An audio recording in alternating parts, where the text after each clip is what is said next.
เอาไว้ลวก สวัสดีค่ะเพื่อนๆวันนี้เราจะมากินอาหารทะเลนะคะ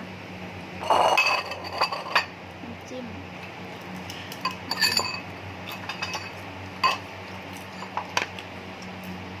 แล้วก็ปูม้าค่ะกุ้งนะคะเรากินกุ้งก่อนนะคะกุ้งตัวใหญ่เลย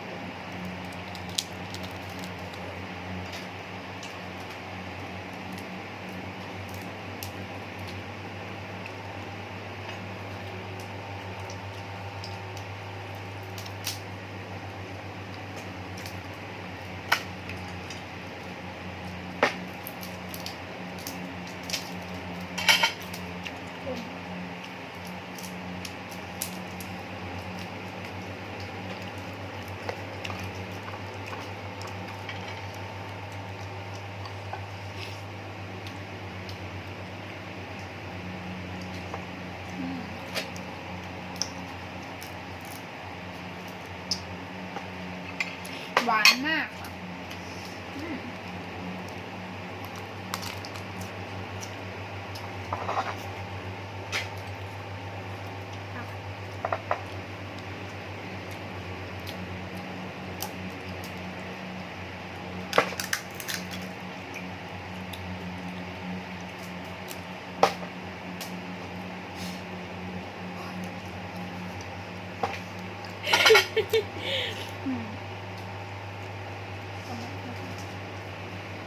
รู้ว่าจะ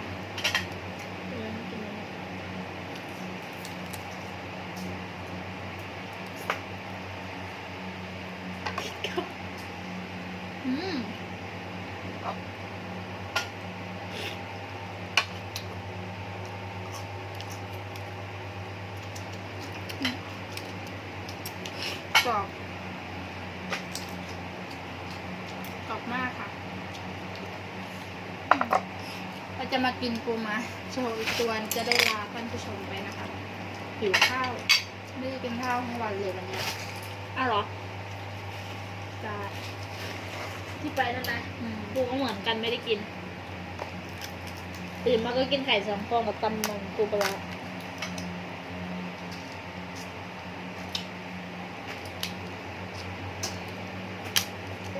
คุณทำอะไรอยู่ที่รัก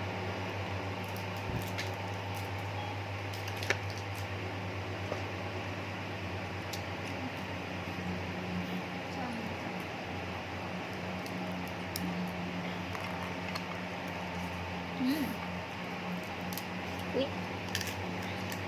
กระดาษทิชชู่หน่อยนะ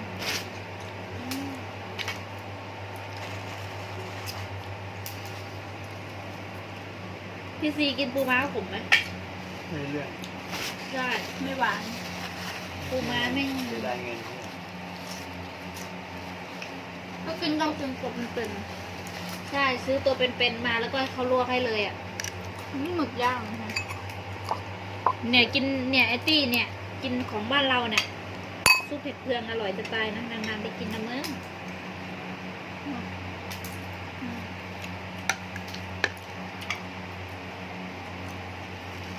ที่หลังจะซื้ออะไรของพวกนี้ไม่สด พวกเราอันแล้วก็แช่ ซื้อตลาดไหน ร้านอาหารชาย ขนาดซื้อโดยต ใส่ รง นะคะ ใช้ลูกนี้สัก ค่ะ นิด